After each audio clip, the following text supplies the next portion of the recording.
Chapter 3, in which a conversation takes place which seems likely to cost Phileas Fogg dear. Phileas Fogg, having shut the door of his house at 11:30, and having put his right foot before his left 575 times, and his left foot before his right 576 times, reached the Reform Club, an imposing edifice in Pall Mall, which could not have cost less than 3 millions. He repaired at once to the dining-room, the 9 windows of which open upon a tasteful garden, where the trees were always gilded with an autumn colouring, and took his place at his habitual table, the cover of which had already been laid for him. His breakfast consisted of a side dish, a broiled fish with Reading sauce, a scarlet slice of roast beef garnished with mushrooms, a rhubarb and gooseberry tart, and a morsel of Cheshire cheese, the whole being washed down with several cups of tea, for which the Reform is famous. He rose at 1 and directed his steps towards the large hall, a sumptuous apartment adorned with lavishly framed paintings. A flunkey handed him an uncut Times, which he proceeded to cut with a skill that betrayed familiarity with this delicate operation. The perusal of this paper absorbed Phileas Fogg until 4:15.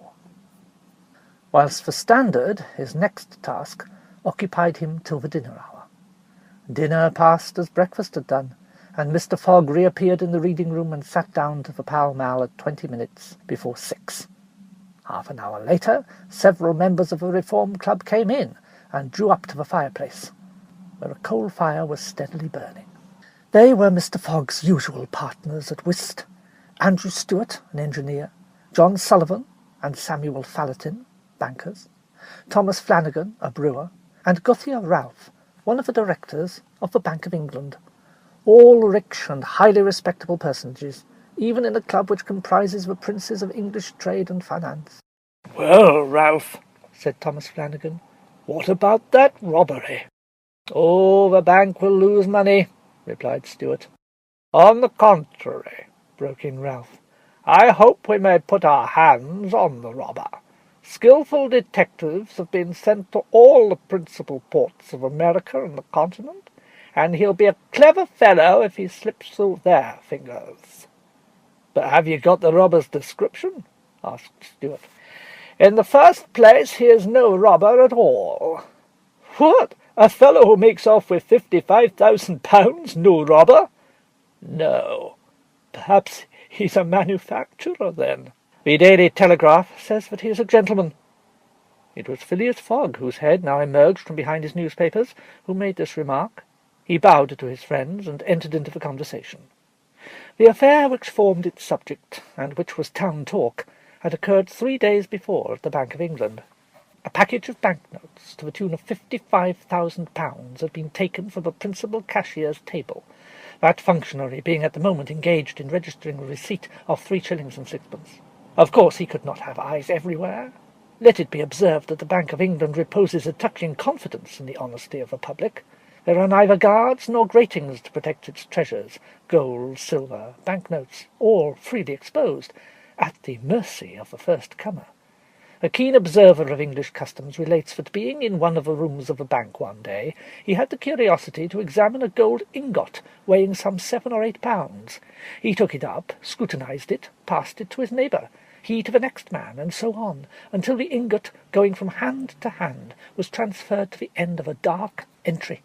Nor did it return to its place for half an hour. Meanwhile the cashier had not so much as raised his head. But in the present instance things had not gone so smoothly. The package of notes not being found when 5 o'clock sounded from the ponderous clock in the drawing office, the amount was passed to the account of profit and loss.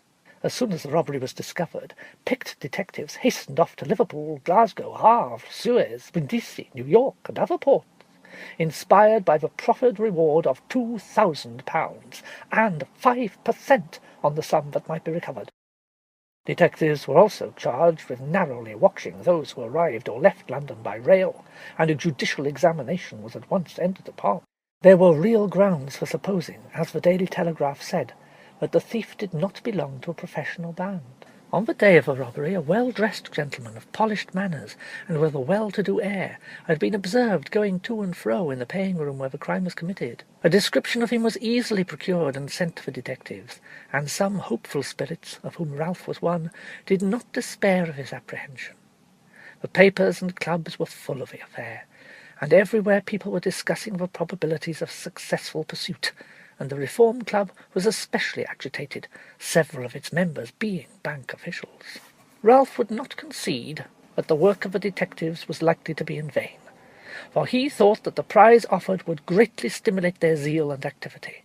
But Stewart was far from sharing this confidence, and as they placed themselves at the whist table, they continued to argue the matter. Stewart and Flanagan played together, while Phileas Fogg had Fallentin for his partner.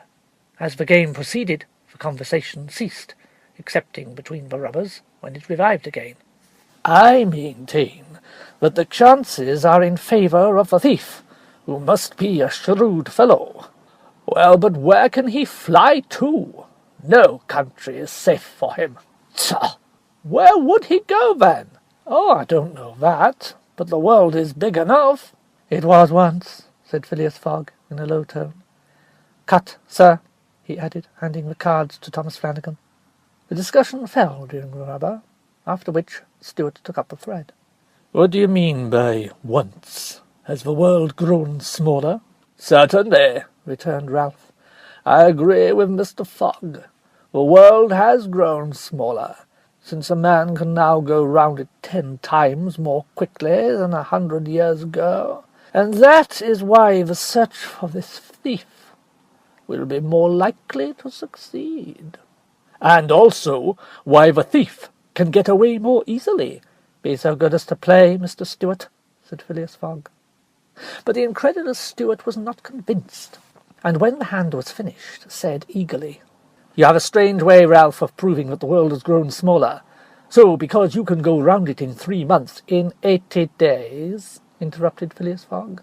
"That is true, gentlemen," added John Sullivan. "Only 80 days now that the section between Rothal and Allahabad on the Great Indian Peninsula Railway has been opened.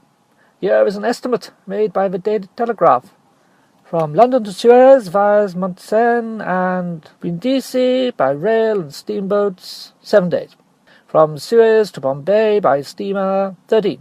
From Bombay to Calcutta by rail, 3. From Calcutta to Hong Kong by steamer, 13. From Hong Kong to Yokohama, Japan, by steamer, 6. From Yokohama to San Francisco by steamer, 22. From San Francisco to New York by rail, 7. From New York to London by steamer and rail, 9. Total, 80 days. "In 80 days!" exclaimed Stewart, who in his excitement made a false deal. "But what doesn't take into account bad weather, contrary winds, shipwrecks, railway accidents, and so on?" "All included," returned Phileas Fogg, continuing to play, despite the discussion. "But suppose the Hindus or Indians pull up the rails, suppose they stop the trains, pillage the luggage vans, and scalp the passengers?" "All included." 2 trumps. Stewart, whose turn it was to deal, gathered them up. "You're right, theoretically, Mr. Fogg, but practically also, Mr. Stewart." "I'd like to see you do it in 80 days. "It depends on you. Shall we go?" "Heaven preserve me! But I would wager £4,000 that such a journey made under these conditions is impossible." "Quite possible, on the contrary," returned Mr. Fogg. "Well, make it then." "The journey round the world in 80 days?" "Yes, I should like nothing better." "When?" "At once. Only I warn you that I shall do it at your expense." "It's absurd!" cried Stewart, who was beginning to be annoyed at the persistency of his friend. "Come, let's get on with the game." "Deal over again, then. That's a false deal." Stewart took up the pack with a feverish hand, then suddenly put them down again. "Well, Mr. Fogg, it shall be so. I will wager the £4,000 on it." "Calm yourself, my dear Stewart. It was only a joke." "When I say I'll wager, I mean it." "All right. said Mr. Fogg, turning to the others. "I have a deposit of 20,000 at Bearings, which I shall willingly risk upon it." £20,000? cried Sullivan. £20,000, which you would lose by a single accidental delay? The unforeseen does not exist, quietly replied Phileas Fogg. But, Mr. Fogg, 80 days are only the estimate of the least possible time in which the journey can be made. A well-used minimum suffices for everything. But in order not to exceed it, you must jump mathematically from the trains upon the steamers, and from the steamers upon the trains again. I will jump mathematically. You're joking. A true Englishman doesn't joke when he is talking about so serious a thing as a wager. I will bet £20,000 against anyone who wishes that I will make the tour of the world in 80 days or less. In 1920 hours, or 115,200 minutes. Do you accept? We accept, replied Messrs. Stewart, Fallentin, Sullivan, Flanagan, and Ralph, after consulting each other. Good. The train leaves for Dover at 9:15. I will take it. This very evening? This very evening. He took out and consulted a pocket almanac. As today is Wednesday the 2nd of October, I shall be due in London, in this very room of the Reform Club, on Saturday the 21st of December, at 9:15 p.m., or else the £20,000 now deposited in my name at Bearings will belong to you. In fact and in right, gentlemen. Here is a cheque for the amount. A memorandum of the wager was at once drawn up and signed by the 6 parties, during which Phileas Fogg preserved a stoical composure. He certainly did not bet to win, and had only staked for £20,000 half of his fortune, because he foresaw that he might have to expend the other half to carry out this difficult, not to say unobtainable, project. As for his antagonists, they seemed much agitated, not so much by the value of their stake, as because they had some scruples about betting under conditions so difficult to their friend. The clock struck 7, and the party offered to suspend the game, so that Mr. Fogg might make his preparations for departure. "I am quite ready now," was his tranquil response. "Diamonds are trumps. Be so good as to play, gentlemen."